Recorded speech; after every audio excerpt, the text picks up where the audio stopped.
3 मरतबा पाकिस्तान पे कश्मीर की वजह से जंग तोपी गई जो हमने लड़ी है। अगर 30 मरतबा पाकिस्तान पे ये जंग थोपी जाएगी, हम 300 मरतबा लड़ने के लिए तैयार हैं। मैं मानता हूं कि पाकिस्तान ऑक्यूपाई कश्मीर पर अनधिकृत कब्जा है और ये भारत का एक हिस्सा है। तो उसको लेने का इरादा है हमारा। इरादा मैं आपको बता दूंगा ऐसे कार्यक्रम में। भारत के वजीर दाखिला राजनाथ सिंह ने अपनी कौमी असेंबली में खिताब करते हुए कहा है कि अब भारत बहुत जल्द आज़ाद कश्मीर और गिलगित बल्तिस्तान पर कब्जा करके उनको भारत का हिस्सा बना लेगा। पहले वो कानूनी तौर पर और आईनी तौर पर जरूरियात पूरी करते हैं और उसके बाद आगे बढ़कर फौजी कार्रवाई के जरिए उस इलाके पर कब्जा कर लेते हैं। यही सब कुछ उन्होंने आर्टिकल 370 को वायलेट करने के बाद किया। तो हेलो भाई दोस्तों, मैं समीर दंशी एक और वीडियो के साथ हाजिर। ये वीडियो भाई 9.इंडिया का, तो इस पे भाई ये भाई भी बहुत सारी चैनल्स के वीडियो लेके, यूट्यूब चैनल्स के, मेन स्ट्रीम मीडिया के चैनल्स के लेके वीडियो बनाते हैं। तो उस पे देने वाला हूँ रिएक्शन इसके अंदर है, क्योंकि लाल टोपी और लाल टोपी की बातें सुन के आप सबको हंसी आने वाली है, तगड़े वाली। और फिर पहलेंगे हम लाल टोपी को अपने तरीके से और देखते हैं मीडिया, पाकिस्तान की मीडिया का डंडी रोना, छाती पीटना, विधवा विलाप कैसे करते हैं ये अपनी नग्न अवस्था में, अपने किसी डेलिकेटेड जगह पे कैसे सुने और सोच के नाखून लेते हैं। तो चलते करते हैं वीडियो शुरू। लेकिन वीडियो शुरू करने से पहले वीडियो को लाइक करें, चैनल को सब्सक्राइब जरूर कर लें बिना किसी देरी के साथ। फेसबुक और इंस्टाग्राम पे फॉलो कर लें, लिंक आपको डिस्क्रिप्शन में मिल जाएगा। तो शुरू करते हैं वीडियो और देखते हैं इनका विधवा विलाप और देखते हैं होश के नाखून कैसे और कहां लेते हैं। तो शुरू करते हैं वीडियो, चलते हैं पाकिस्तान और मारते हैं लाल टोपी की टपा टप टपा टप टपा टप। अब यही सारी कार्रवाई वो आजाद कश्मीर और गिलगित बल्तिस्तान पर कब्जे के लिए डाल चुके हैं। कार्रवाई मुकम्मल है, कानूनी और आईनी तौर पर उनके पास अब जवाब आ चुका है।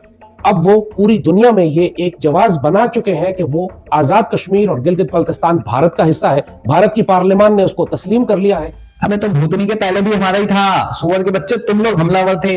मैं क्या लाल टोपी है, इतनी से तो रखा था खबर। हाँ तेरे को तो वैसे भी तू जाहिल का बच्चा है। क्या मेरे को ये बता दे कौन से नशे वशे करके आता है, मुझे ये समझ में नहीं आता। पाकिस्तानी कौन से नशे करते हो? ऊँट उठ का मूत पीते हो क्या है, या उसमें सुअर का मूत मिला लेते हो है, या ये काकड़े का मूत मिला लेते हो, या फिर इसका आसिफ मुनीर का, या फिजा खलीफा की सूंघ लेते हो, कोई जड़ी बूटी। तो तुम लोगों की हालत ऐसी हो जाती है, कोई तुम्हें जड़ी बूटी देती है क्या? वो चीजें मुख्तस कर दी हैं, आइन में तब्दीली हो चुकी है, लिहाजा अब सिर्फ जंगी कार्रवाई की जरूरत है और उसके लिए उनकी फौजें पहले ही हमारी सरहदों के बिल्कुल साथ आकर खड़ी हो चुकी हैं। निगरान वज़ीर-ए-आज़म अनवारुल हक काकड़ साहब ने आज आजाद कश्मीर कानून साज असेंबली से खिताब करते हुए कहा कि जम्मू कश्मीर तस्लीम शुदा मुतनाज़ा इलाका है और कोई भी कठपुतली अदालती फैसला हक़ाइक़ को तब्दील नहीं कर सकता। उन्होंने कहा कि भारत की जानिब से जोर जबरदस्ती से कश्मीर पे ना तो पाकिस्तान के मौक़िफ़ को हिलाया जा सकता है, ना ही पाकिस्तान दुनिया पे वाज़े करता है कि अपने मफादात और सालमियत पे कोई समझौता करेगा। उन्होंने कहा कि मसला कश्मीर अक़वाम मुत्तहिदा में 7 तिहाइयों से हल तलब मसला है। शायद हमें तुम्हारे अक़वाम मुत्तहिदा यूएन चार्टर में क्या लिखा है ये भी तो भोग दिया करो सुअर के बच्चों, या फिर गोबर खा के भूल जाते हैं। ये पब्लिक को नहीं बताएंगे अपनी कि भाई इसमें ये लिखा हुआ है। अपनी पब्लिक को ये नहीं बताएंगे, कहते हैं कि वो कुलभूषण यादव को पकड़ रखा है, लेकिन अपनी पब्लिक को ये नहीं बताएंगे कि कुलभूषण यादव की वजह से इन्होंने अपने कानून में ऐड क्यों करा कुछ चीजें, क्योंकि इंटरनेशनल कोर्ट में इनके पिछवाड़े पे ठोक दिया गया था अच्छे वाला, तो इनको लगी अच्छी वाली, तो इन्होंने अपने कानून में ऐड करा बिकॉज ऑफ कुलभूषण यादव। तो छाती पीटते फिर अपनी के निजाम को और भारत किस तरीके से कश्मीर के हवाले से एक सोची समझी हिकमत अमली के ऊपर अमल कर रहा है उससे वाकिफ नहीं है। इन प्रिंसिपल अगर आप देखें तो जो जमीनी हकायक हैं उससे तो कोई फर्क नहीं पड़ता, क्योंकि आफ्टर ऑल, और यही पाकिस्तान का मौक़िफ़ भी सामने आया है कि भारतीय सुप्रीम कोर्ट का फैसला हो या फिर 5 अगस्त 2019 का भारतीय हुकूमत या भारतीय पार्लियामेंट का फैसला हो, इससे कते नजर कश्मीर की जो मुतनाज़ा हैसियत है वो खत्म नहीं हो जाती। कश्मीर के हवाले से यूएन सिक्योरिटी काउंसिल की करारदादें मौजूद हैं। कश्मीर के हवाले से पाकिस्तान और भारत के दरमियान भी ऐसी अंडरस्टैंडिंग्स मौजूद हैं, खास करके जो शिमला मुआहिदा है उसके तहत दोनों ममालिक ने इस बात को एक्नॉलेज किया है और इस बात का एतराफ़ किया है कि कश्मीर की जो फाइनल सेटलमेंट है वो होना बाकी है। अबे तो सुअर के बच्चों, यूएन चार्टर था क्या उसकी थी क्या? वो तो बता दो। शिमला वायदा में ये था कि ये हम दो देशों के बीच की बात है, हम दो आपस में सुलझाएंगे, तीसरा कोई नहीं आएगा। भूतनी के तुम लोग इन्वेटर थे और पीओके हैगा मुतनाज़ा इलाका, ना कि जम्मू कश्मीर, क्योंकि जम्मू कश्मीर इंडिया का पार्ट है। सुअर के बच्चों ये नहीं बताओगे तुम, क्योंकि कागज तुम्हारे पास है नहीं। वही बात है ना, बंदूक यही चलाएंगे लेकिन कागज नहीं दिखाएंगे, गांड यही फरमाएंगे लेकिन अपनी नहीं मरवाएंगे, है ना? तो दूसरों की मरवाओगे अपनी। लेकिन इंटरनेशनल रिलेशन से जो लोग वाकिफ हैं, इंटरनेशनल रिलेशंस में या इंटरनेशनल पॉलिटिक्स के अंदर जो असूल हैं, कवानीन हैं, वो कम ही उस बारे में बात होती है या उस पर अमल दरामद होता है। ऐसे मालूम होता है कि भारत के कान पे जूं तक नहीं रेंगती, 7 दहाइयों से यूएन के एजेंडे पे है, लेकिन वो टस से मस नहीं होते। इससे साबित राय तो दूर की बात, आप इंडियन सुप्रीम कोर्ट ने कहा है कि इलेक्शन 2024 में करा लिया जाए वहां पर मकबूजा कश्मीर में और लोग इलेक्ट कर लिए जाए। ये बात तो कांग्रेस के लीडर्स भी कह रहे हैं कि अगर नरेंद्र मोदी की हुकूमत इलेक्शन से पहले पाकिस्तान के किसी इलाके पर कब्जा कर लेती है या गिलगित बल्तिस्तान या कश्मीर को भारत का हिस्सा बना लेती है, तो फिर दुनिया की कोई ताकत उसको अगला इलेक्शन जीतने से नहीं रोक सकती। और ये बात बहुत अच्छी तरह नरेंद्र मोदी को भी मालूम है कि इस वक्त जो पूरे भारत के अंदर अगर कहीं पे उसको मज़ाहमत का सामना भी है तो वो दम तोड़ जाएगी अगर ये पाकिस्तान के खिलाफ एक बड़ी जंगी कार्रवाई करके कोई कामयाबी हासिल कर लें। अबे वो भूतनी के चूतिए, लाल टोपी, क्या खून में निकलता है क्या रे? बवासीर एक जगह मत बैठा कर, दर्द होगा। पता नहीं इसके मुंह में बस बवासीर है, पिछवाड़े में बवासीर है। अगर इंडिया को हमला करना होता ना तो बेटा बहुत पहले कर देता, ठीक है? अभी नहीं करेगा, ठोकेगा तुम्हें, ठोकेंगे बेटा, तसल्ली से ठोकेंगे। और इतने बड़े चूते नहीं कि हम लोग उस पे जा रहे हैं और तुम्हारी चूतियापंती की वजह से हम लोग वापस खड्डे में जाएं।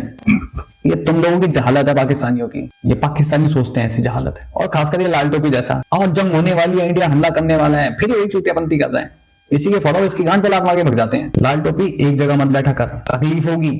और इतना मत बोला कर, मुंह से हगता हुआ अच्छा नहीं लगता तुम। इसको कोई सुनाओ, कुत्ते की हड्डी वड्डी सुनाओ, बकरी की मेंगनी सुनाओ उसको, ताकि होश होश आए। दौरे पड़ते इसको साले को। जैसे कि कहा कि अब सूरत हाल यहां पहुंच चुकी है कि पाकिस्तानी कौम मुकम्मल तौर पर इस खतरे से गाफिल है। पाकिस्तान में जब किसी को यह बताओ कि भारत जंगी तैयारियां कर रहा है, तंज और मजाक उड़ाया जाता है कि आप बहुत अरसे से सिर्फ ये चूरन बेच रहे हैं कि भारत हमला करने आएगा। अबे तो चूते नहीं बेच रहे हैं। इंडिया क्यों हमला करेगा? पहली बात तो ये, जब इंडिया की इकोनॉमी फास्टेस्ट ग्रोइंग इकोनॉमी है, अपनी इकोनॉमी कौन ध्वस्त करेगा? वो भी बिना मतलब के भी। जब ये पता है कि यूएन चार्टर्ड का जिस दिन अच्छे से इंडिया ने पेला ना तुम्हें, तुम खुद भगोगे वहां से। नहीं भगोगे तो ठोक दिए जाओगे, वो भी तसल्ली से, क्योंकि तुम्हारे पास 2 दिन का असला और 2 दिन का पेट्रोल भी नहीं है।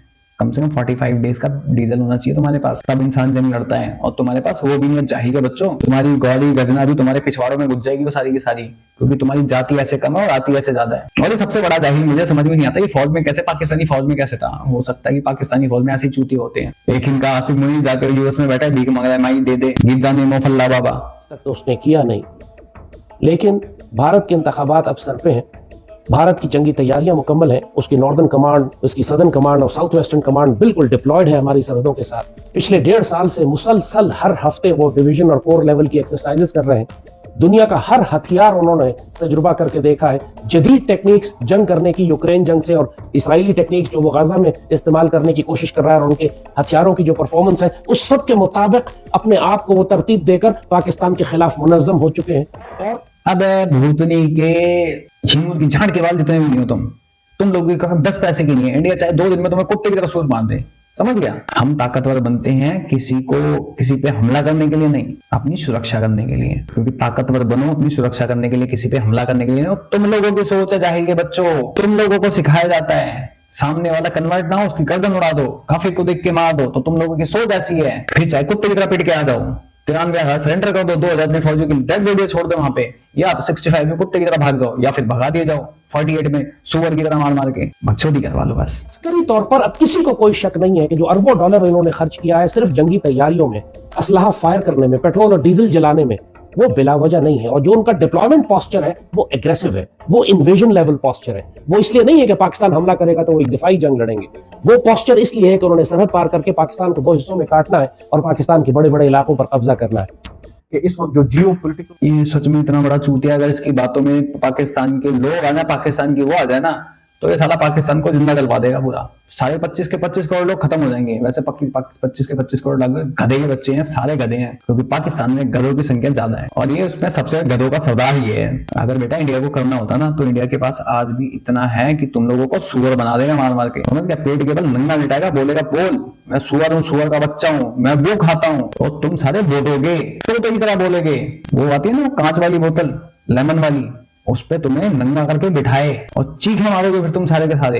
अरे इंडिया चाहे तो, समझ के जाहिल के बच्चों, नहीं समझ में आया तो अच्छे से समझ लो। और लाल टोपी तू तो बिल्कुल समझ, और एक जगह मत बैठा कर, तुझे बवासीर है, नहीं तो किसी दिन खुरम खान लाल हो जाएगा तू। और सिचुएशन है जो ताकतवर मुल्कों के मफादात हैं, इसकी वजह से जो यूएन का तमाम जो निज़ाम है वो पैरालाइज हो गया और नाकाम हो गया है। और ये आई थिंक एक खुला एतराफ है, और यही दुनिया में निज़ाम है कि अगर आपके पास ताकत होगी तो उसी की बुनियाद के ऊपर ही आप अपने मफादात का तहफ़्फ़ुज़ कर सकेंगे। तो पाकिस्तान का मौक़िफ़ अपनी जगह पे आज भी दफ्तर ख़ारजा ने और इवन जो निगरान वज़ीर-ए-आज़म है अनवारुल हक काकड़, वो आज़ाद जम्मू कश्मीर की जो लेजिस्लेटिव असेंबली है वहाँ पर भी गए थे और वहाँ पर भी उन्होंने इज़हारी यकजहती किया कश्मीर की आवाम के साथ और पाकिस्तान के मौक़िफ़ को दोहराया कि पाकिस्तान भारतीय सुप्रीम कोर्ट या फिर भारतीय हुकूमत के किसी भी फैसले को नहीं मानता, क्योंकि कश्मीर जो है एक इंटरनेशनली रिकग्नाइज्ड डिस्प्यूट है। लेकिन इस बयान से हट के जो रियलिटी है उसको आप तब्दील नहीं कर सकते और रियलिटी यही है कि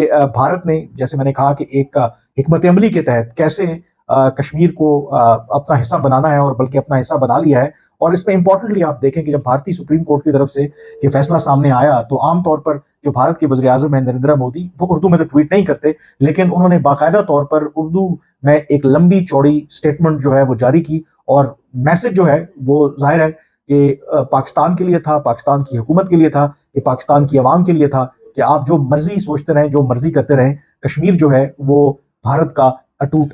तो भाई वीडियो हो गई खत्म और सुअर के बच्चों और अनवारुल काकड़ उसके बोल, उसको पीछे उसके पत्थर बंधा होगा, बैठेगा, घुस जाएगा अंदर, समझ गया। वो तो नहीं के इंटरनेशनल डिस्ट्रीब्यूट पता है कहाँ है, पीओके पे, ना कि जम्मू एंड कश्मीर पे। ये यूएन के चार्टर्ड में जाके पढ़ ले, साले पढ़ा लिखा है चूतिया सबसे बड़ा। ये वही है ना अनवारुल काकड़ जो कहता कि सारे पाकिस्तान में सारे हिंदुओं को कन्वर्ट करो, यहाँ से मुसलमान होने चाहिए। तो जाहिल के बच्चे की सोच कैसी होगी, सोच लो जरा। बाकी भाई लाल टोपी के बारे में क्या कहना चाहते हो? उसको तो हमेशा बवासीर रहती है, कभी मुंह में कभी पिछवाड़े पे हैं। इसको कोई लेमन सोडा पिलवाओ नीचे से। जब 9 मई का वाक्या हुआ तो लोगों ने इसको सही ढपेड़ा था, वो अलग चीज है। लेकिन आप लोग क्या कहते हो जाहिल के बारे में कमेंट सेक्शन में जरूर बताएं। अनवारुल काकड़ के बारे में क्या कहते हैं, वो उसको लेमन सोडे पे बिठाना चाहिए या डंडे पे तेल लगे, वो भी मिर्ची वाले? कमेंट सेक्शन में जरूर बताएं। बाकी मैं समीर दिनशी चलता हूँ, मिलता हूँ आप सबको किसी और वीडियो में। तब तक के लिए जय हिंद, जय भारत।